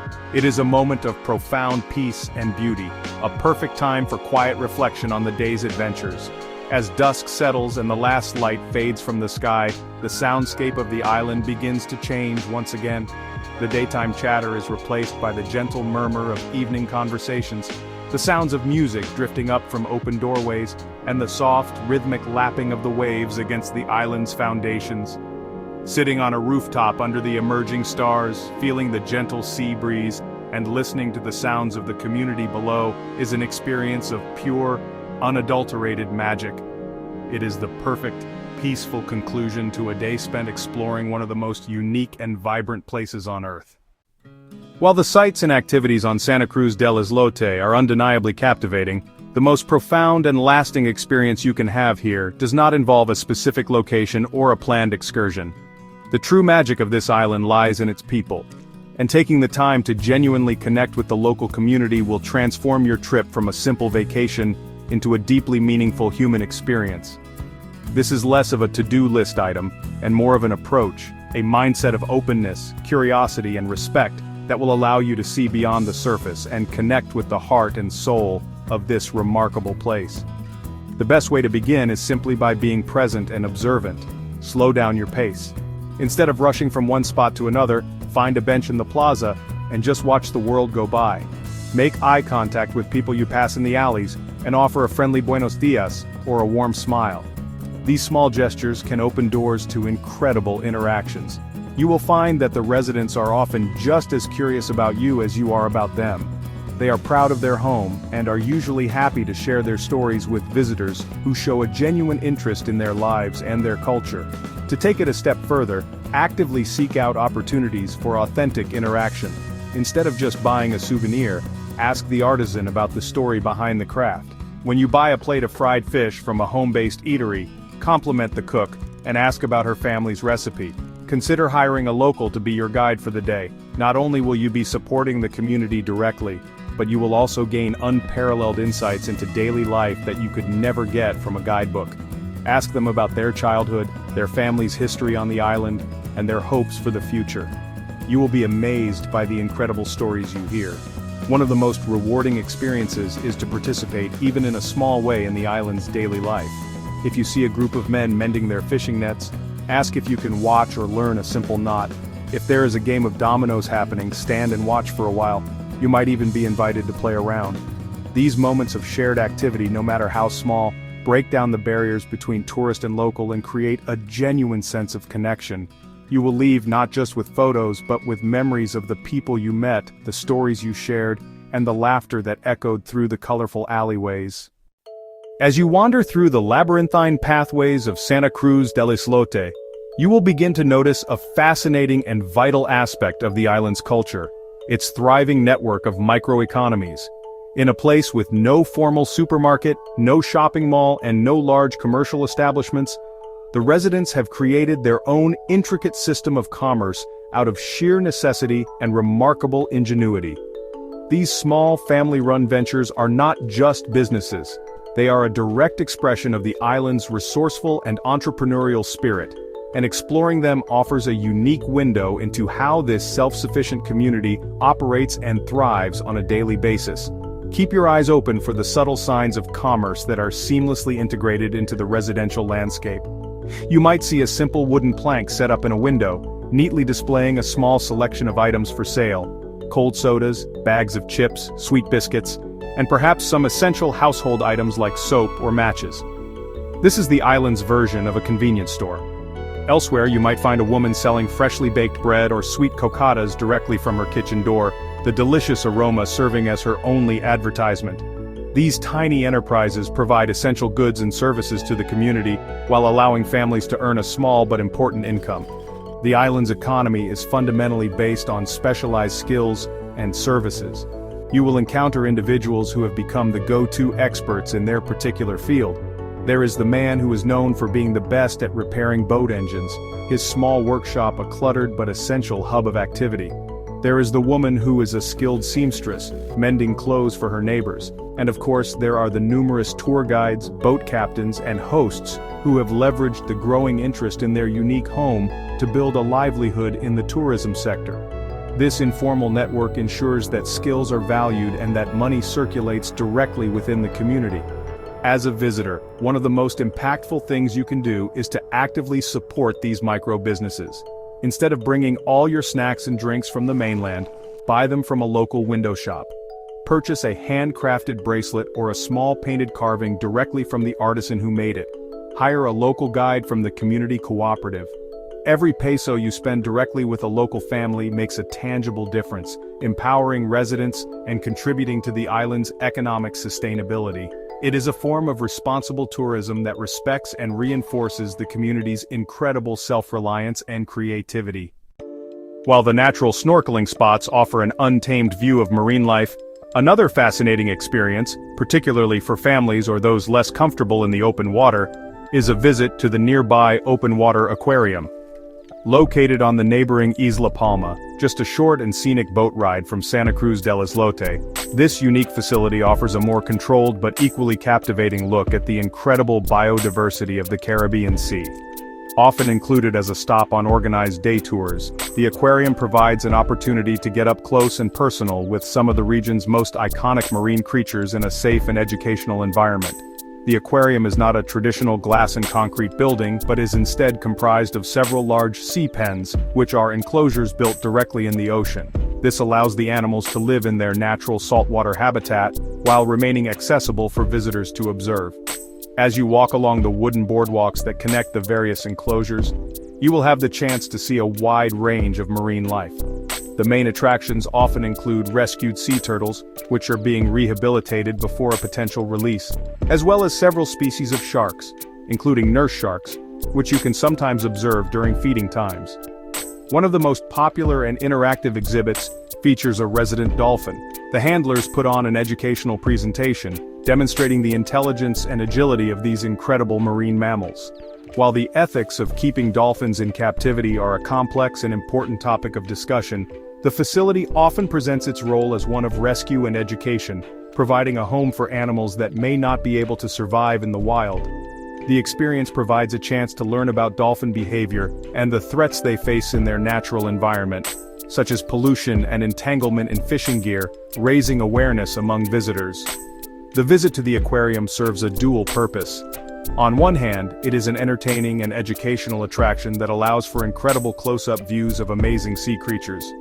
On the other hand, it serves as a powerful tool for conservation education. The guides and handlers are passionate about protecting the marine ecosystem and use the platform to teach visitors about the importance of sustainable practices and the fragility of the coral reef environment. It complements the wild snorkeling experience by providing context and information, helping to foster a deeper appreciation for the magnificent underwater world that sustains the entire San Bernardo archipelago. While Santa Cruz del Islote is, without a doubt, the most unique and fascinating island in the San Bernardo archipelago, its neighboring islands, honestly, offer a completely different but just as enchanting kind of Caribbean experience. Taking a day trip to explore these outer islands lets you experience that classic tropical paradise vibe. Think white sand beaches and swaying palm trees, which is, a perfect relaxing contrast to the high-energy, densely populated life on the islet. Many local boat captains on Santa Cruz offer customized tours, so you can escape for a few hours and see what the rest of this stunning island chain has in store. One of the most popular destinations is the beautiful Isla Mucura. This island honestly is the postcard-perfect image of a Caribbean dream. As your boat approaches, you'll be greeted by stretches of brilliant white sand lapped by calm, impossibly turquoise waters. Mucura is home to a few charming eco-lodges and guest houses, but it still keeps a tranquil and relatively undeveloped feel. Here you can spend your time just lounging on the beach, swimming in the warm, shallow water, or maybe finding a shady spot under a palm tree to read a book. It's the perfect place to unwind and soak in the serene beauty of the natural environment. Another must-visit gem is Isla Tintipan, which is actually the largest island in the archipelago. Tintipan is known for its extensive mangrove forests, creating a vital ecosystem for juvenile fish and birds, and its incredibly calm, shallow waters. One of the most iconic experiences on Tintipan is relaxing in one of those famous overwater hammocks. These hammocks are strung up on wooden posts just off the shore, letting you lie suspended just above the gentle, bath-like water, creating honestly a sensation of floating in paradise. The island also has several rustic beachside restaurants where you can enjoy a delicious lunch of fresh grilled fish, toes in the sand. A day trip exploring these idyllic outer islands gives you a more complete picture of the San Bernardo archipelago. It really showcases the incredible diversity of landscapes and lifestyles within this small corner of the Caribbean, from the intense urban community of Santa Cruz del Islote to the tranquil, natural beauty of Mucura and Tintipan. It lets you appreciate both the human ingenuity needed to build a city on the sea and the raw, untouched splendor of nature. Returning to the vibrant energy of Santa Cruz del Islote at the end of the day, you'll probably have a newfound appreciation for the unique and special world it represents. So, you've heard the incredible stories, seen the vibrant images, and felt the pull of this extraordinary island. Now you're probably asking the most important question: how do I get there? Planning your journey to Santa Cruz del Islote is the first step in your adventure, and I'm here to guide you through the process, making it as smooth and clear as the Caribbean waters you're about to cross. The most common and convenient starting point for your trip is the beautiful historic city of Cartagena, which is a major travel hub in Colombia. From Cartagena, you've got a couple of excellent options, each offering a slightly different experience depending on your travel style and how much time you have. The most straightforward and popular option, especially for those on a tight schedule or who just want a hassle-free experience, is to book an organized day tour. There are plenty of reputable tour operators in Cartagena, offering all-inclusive packages to the San Bernardo archipelago, with a special focus on Santa Cruz del Islote. These tours usually include round-trip transportation by a comfortable and fast speedboat, which takes about 2 hours each way. The package typically comes with a guided walking tour of the islet, a delicious lunch of fresh fish, and often some bonus stops for snorkeling or relaxing on a nearby beach, like the ones on Isla Mucura. This is really the perfect choice if you want to see the highlights without worrying about any of the logistics. For the more independent and adventurous traveler who wants a deeper, more immersive experience, making your own way to the island is a fantastic option. This route does require a bit more planning, but honestly, it rewards you with greater flexibility and more time to soak in the local atmosphere. The journey usually involves taking a bus or shuttle from Cartagena to the small coastal town of Tolu, which is a trip of about 4 hours. From Tolu's public dock, you can catch a daily public boat or hire a private lancha that heads out to the San Bernardo Islands. Your destination would likely be Isla Mucura or Tintipan, where you can find accommodation and then easily hire a local boat for the short 10-minute hop over to Santa Cruz del Islote whenever you please. Regardless of which route you choose, it's crucial to be mindful of the sea conditions. The journey across the open water can sometimes get bumpy, especially during the wetter seasons or on windy days.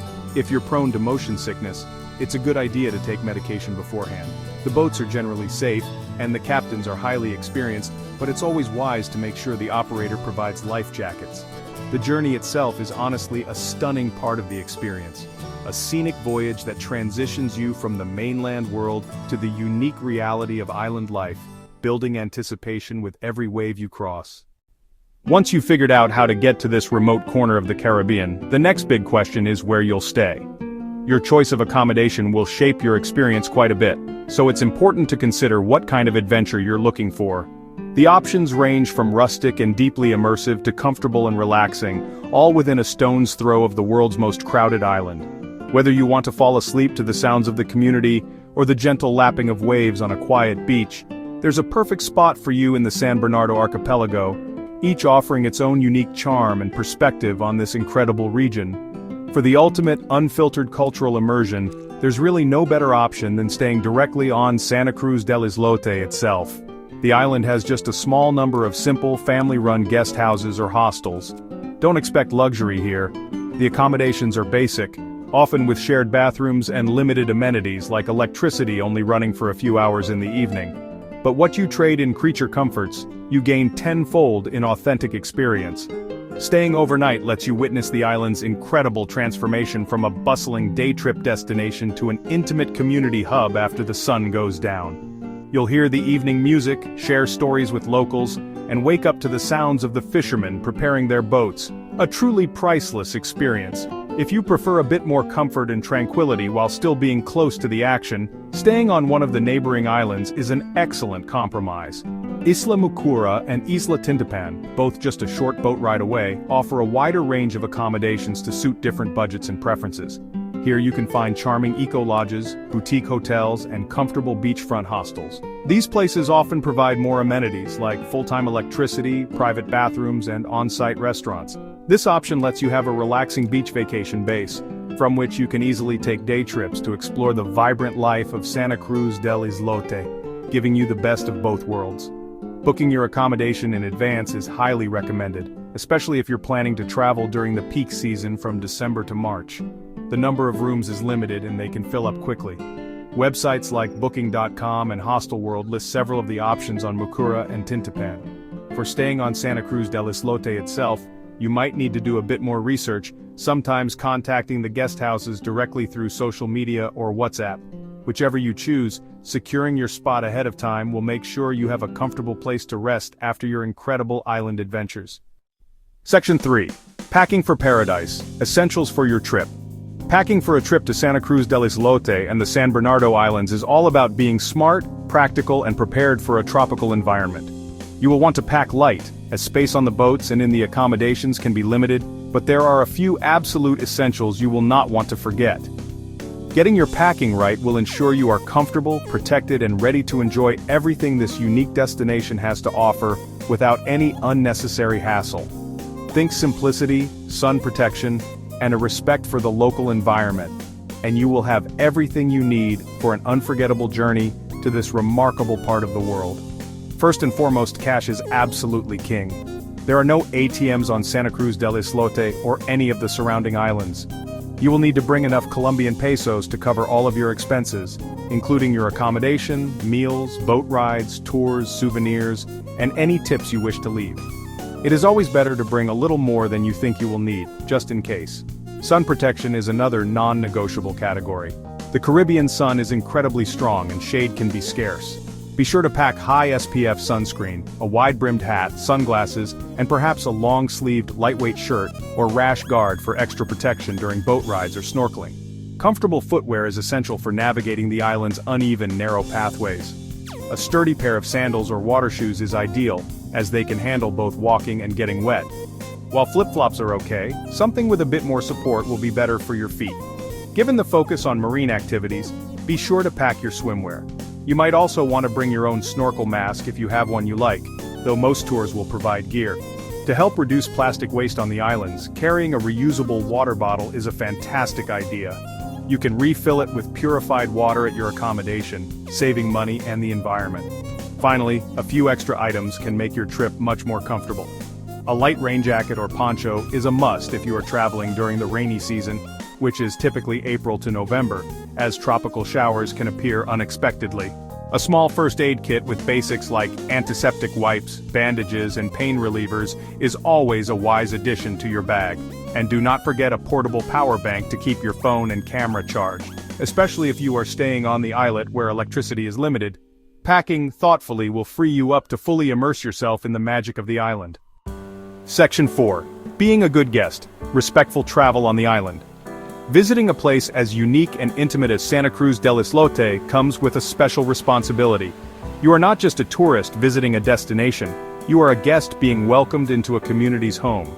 Traveling with respect, sensitivity, and cultural awareness is paramount to ensuring your visit is a positive experience for both you and the residents. By following a few simple guidelines, you can help preserve the island's incredible culture, support its community directly, and leave a positive impact. Being a good guest is the most important contribution you can make, and it will enrich your own experience in countless ways, fostering genuine connections along the way. Photography etiquette is one of the most important things to keep in mind. The island is incredibly photogenic, and the people are beautiful. But it is crucial to remember that this is their home, not a movie set. Always ask for permission before taking a close-up picture of someone, especially children. A simple smile and a gesture towards your camera is usually all it takes. Most residents are happy to pose for a photo, and asking first shows a level of respect that they deeply appreciate. This simple act can turn a transactional photo into a friendly interaction, and it is the right thing to do. Supporting the local economy directly is one of the best ways to be a responsible visitor. Make a conscious effort to spend your money within the community. Eat at the small, family-run food stalls instead of only at larger hotel restaurants. Buy your souvenirs directly from the local artisans who craft them. Hire a guide from the island's cooperative for your tours. When your money goes directly into the hands of the local families, it has a powerful and immediate positive impact, helping to fund education, healthcare, and the overall well-being of this self-sufficient community. It ensures that tourism benefits the people whose home you are visiting. Finally, be mindful of your environmental footprint. Resources like fresh water and electricity are incredibly precious here. Be conservative with your use of both. Avoid single-use plastics as much as possible by bringing a reusable water bottle and shopping bag. The island has very limited waste management facilities, so everything you bring with you, you should ideally pack out.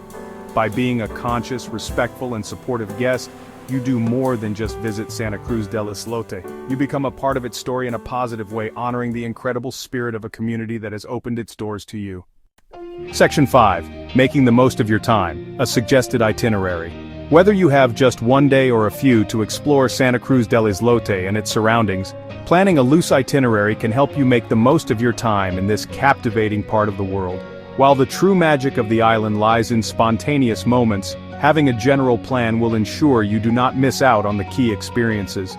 Here is a suggestion for how you could structure your visit, blending cultural immersion on the islet with the natural beauty of the archipelago, creating a balanced and unforgettable trip that captures the essence of this unique destination. This plan can be adapted for a day trip or a longer stay. For a perfect day trip, aim to arrive on the island by mid-morning. Start with a guided walking tour of Santa Cruz del Islote. Let a local guide lead you through the labyrinth of alleys, sharing stories and pointing out key landmarks like the school, the church, and the central plaza. After the tour, which usually lasts about an hour, take some time to wander on your own. Grab a delicious lunch of fresh fried fish and coconut rice from one of the home-based eateries. In the afternoon, arrange for a short boat trip to a nearby snorkeling spot to marvel at the coral reefs, before heading back to the mainland as the sun begins to set. If you are lucky enough to have 2 or 3 days, you can have a much deeper and more relaxed experience.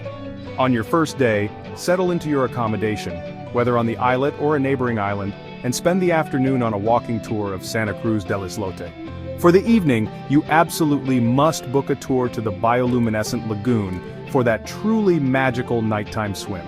On your second day, dedicate the morning to exploring the underwater world with an extended snorkeling or diving trip.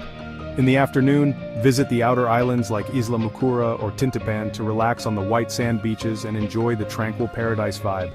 On your final morning before you depart, take one last slow walk through Santa Cruz del Islote. This is a great time to buy some handcrafted souvenirs and say goodbye to any new friends you have made. Use this time to simply sit in the plaza, absorb the vibrant atmosphere, and reflect on your incredible journey. This slower pace allows for more spontaneous interactions and a deeper connection with the community. No matter how long you stay, the key is to remain open, curious, and flexible. Let the island's rhythm guide you, and you are guaranteed to leave with a full heart and memories that will last a lifetime. As our journey through the vibrant, pulsating heart of Santa Cruz del Islote draws to a close, it's time to pause and reflect on the extraordinary world we've just experienced. We've walked its impossibly narrow pathways, listened to the symphony of its daily life, and tasted the fresh, honest flavors of its Caribbean kitchen. We've journeyed back in time to understand its origins as a fisherman's sanctuary, and marveled at the sheer human ingenuity that allowed it to grow into the most densely populated island on Earth. This is more than just a travel destination. It's a living, breathing lesson in resilience, community, and the remarkable adaptability of the human spirit. It's a place that really challenges our perceptions and leaves an indelible mark on our souls. Stepping away from the islet, the initial sensory overload of its density begins to settle, replaced by a profound sense of awe and admiration. What at first seemed like a chaotic jumble of colorful houses now reveals itself as a masterfully organized, self-sufficient society. The lack of physical space, which could so easily have become a source of conflict and stress, has instead been transformed into the community's greatest asset, fostering a level of interdependence and cooperation that's almost unimaginable in the modern world. Santa Cruz del Islote is a powerful testament to the idea that the quality of life isn't measured in square feet, but in the strength of human connection and the richness of shared experience. The island exists as a world apart, operating on its own unique set of rules and its own distinct rhythm. It's a place where the lines between family and neighbor are beautifully blurred, where doors are always open, and where the well-being of the individual is inextricably linked to the well-being of the collective. We've seen how resources are managed with meticulous care, how traditions are passed down with pride, and how every challenge is met with a unified front. This isn't a utopian society without problems, but it's a community that has found a remarkable way to live in harmony with its constraints and with each other, creating a social fabric that's both incredibly strong and deeply inspiring. Leaving Santa Cruz del Islote feels like waking from a vivid dream. The vibrant colors, the constant hum of activity, and the warmth of the people linger in the mind long after the island has disappeared over the horizon. It forces us to reconsider our own definitions of wealth, space, and happiness. It reminds us that the most valuable things in life, community, laughter, and a shared sense of purpose, require no physical space at all. The islet is a small speck on the map, but the impression it leaves is immense. A powerful reminder that some of the world's greatest wonders aren't ancient monuments or natural landscapes, but the incredible communities that people build together. If there's one single powerful takeaway from our time on Santa Cruz del Islote, it's the undeniable and enduring spirit of its community. This is the invisible force that holds the island together, the magic ingredient that makes life in such close quarters not just possible but honestly, joyful.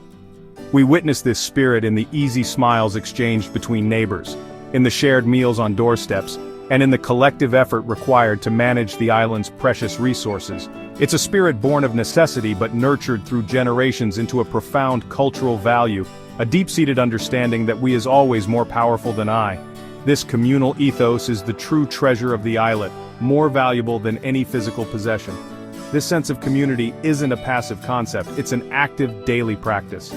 We saw it in the way elders are revered as the keepers of history and wisdom, their presence a grounding force in the plaza.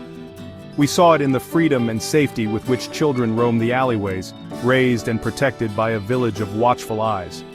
We saw it in the spontaneous dance parties fueled by champeta music, where everyone from toddlers to grandmothers joins in a collective expression of joy. This is a community that actively chooses to celebrate life together, to support one another through hardship, and to find strength in their unity, day after day. The challenges of living on the islet, the limited water, the part-time electricity, the lack of space, haven't fractured the community. They've actually forged it into something stronger. These shared struggles have cultivated an incredible resourcefulness and a culture of mutual support that serves as the island's social safety net. When a storm damages a roof or a family faces a medical emergency, the community rallies instantly and instinctively, pooling resources and labor without a second thought. This unwavering solidarity is the bedrock upon which the island's resilience is built, allowing it to weather not just the literal storms of the Caribbean, but the metaphorical storms of life as well. This enduring spirit of community offers a powerful lesson for the rest of the world. In an age of increasing individualism and digital isolation, Santa Cruz del Islote stands as a vibrant reminder of what we risk losing. It shows us the profound happiness and security that come from genuine human connection and shared responsibility. The islanders may have very little in terms of material wealth, but they possess an abundance of social capital, a richness of relationships that many in more developed parts of the world can only envy. Their spirit is a beacon, illuminating a path toward a more connected and compassionate way of living. A visit to Santa Cruz del Islote is more than just an exotic vacation. It's honestly a profound educational experience that imparts lessons that resonate long after you've returned home. The island serves as a powerful, real-world classroom, teaching us about sustainability, ingenuity, and the true meaning of wealth. The first and most obvious lesson is about our relationship with space. The islanders have masterfully demonstrated that a high quality of life isn't dependent on large homes or private yards. They've optimized every square inch from their multi-story homes to their multi-purpose rooftops, proving that with creativity and cooperation, human beings can thrive in even the most constrained environments. Another crucial lesson comes from observing their approach to resources. In a world grappling with consumerism and waste, the islet offers a masterclass in mindful consumption. Here, nothing is taken for granted. Water is collected and conserved with care, materials are reused and repurposed, and waste is minimized out of sheer necessity. This isn't a lifestyle driven by a trendy environmental movement, but by a practical, deeply ingrained understanding of limits. The islanders teach us that true sustainability is about living within our means, valuing what we have and recognizing our dependence on a finite system, whether that system is a tiny island or the entire planet. Perhaps the most important lesson Santa Cruz del Islote teaches us is about happiness. The island challenges the pervasive modern belief that happiness is tied to material acquisition and personal achievement. The residents of the islet, despite their modest material circumstances, radiate a palpable sense of joy, contentment, and belonging. Their happiness seems to stem from the richness of their social lives, their strong family bonds, their vibrant cultural traditions, and their deep connection to their community and environment. They remind us that fulfillment is found not in what we own, but in our relationships and our sense of shared purpose. Ultimately, the island forces us to look in the mirror and question our own values and priorities. It prompts us to ask ourselves what we truly need to live a good life. Do we need more space, or do we need more connection? Do we need more possessions, or do we need a stronger sense of community? Santa Cruz del Islote doesn't offer easy answers, but it presents a compelling alternative, a different model for living that's based on cooperation, resourcefulness, and human connection. It's a small island with a very big message for the world, a message of hope, and a call to reconsider what it truly means to be prosperous. As we conclude our exploration, we're left with a collage of unforgettable memories, a collection of sensory snapshots that will forever define our experience of Santa Cruz del Islote. We'll remember the visual feast of the brightly painted houses, a riot of color pressed against the brilliant turquoise of the sea, a sight that honestly seemed almost too vibrant to be real. We'll carry with us the memory of the view from a rooftop at sunset, watching the sky blaze with orange and pink as the entire island was bathed in a magical golden light. These images are more than just pictures, they're the backdrop to a profound human story we were privileged to witness. The sounds of the island will continue to echo in our minds. We'll remember the soundscape of the alleyways, a symphony of children's laughter, the infectious rhythm of champeta music, the friendly chatter of neighbors and the constant gentle lapping of the waves. We'll recall the quiet hum of the fishing boats heading out at dawn and the joyous noise of a community celebration in the central plaza. These sounds were the island's heartbeat, a constant reminder of the vibrant life and relentless energy packed into such a tiny space, a soundtrack that spoke of joy, resilience, and togetherness. The feelings the island evoked will be the most enduring memories of all. We'll remember the initial sense of wonder and disbelief upon first seeing the floating city on the horizon, a feeling that something truly extraordinary was about to unfold. We'll carry with us the warmth of the welcome we received, the genuine smiles and open hospitality that made us feel like honored guests, rather than just tourists. Most of all, we'll remember the overwhelming sense of community, the feeling of being enveloped in a place where human connection is the most valued currency, a feeling of belonging that was both humbling and deeply uplifting. These memories combine to create a rich and complex tapestry, a story that we'll carry with us and share with others. Santa Cruz del Islote is the kind of place that gets under your skin and into your heart. It's not just a place you visit, it's a place you feel, a place you experience with every one of your senses. The memories we take home are not just of a unique destination, but of a powerful lesson in humanity, a reminder of the beauty and strength that can be found when people come together to build a life, a home, and a future against all odds. Our reflection on this incredible journey would be incomplete without one last lingering taste of the island's unforgettable flavors. The food of Santa Cruz del Islote is so much more than simple sustenance. It's a direct and delicious expression of the island's history, culture, and environment. The memory of that first bite of perfectly fried, fresh off the boat red snapper, its skin crispy and its meat tender and sweet, will forever be intertwined with our experience. Paired with the fragrant, subtly sweet arroz con coco and the salty crunch of golden patacones, this simple meal was a perfect distillation of the Caribbean on a single plate. We'll remember the flavors of the alleyways, the delicious discoveries made at humble window stalls, the savory warmth of a freshly made fish empanada, the zesty tang of ceviche eaten with a plastic spoon, and the sweet, chewy delight of a homemade cocada were all part of the culinary adventure. These tastes were authentic and unpretentious, prepared with love and served with a smile. They were the flavors of everyday life, a delicious window into the island's soul, and a testament to the incredible culinary skill of the community's home cooks, who transformed simple ingredients into something truly special. Beyond the food itself, we'll remember the taste of pure, unadulterated hospitality.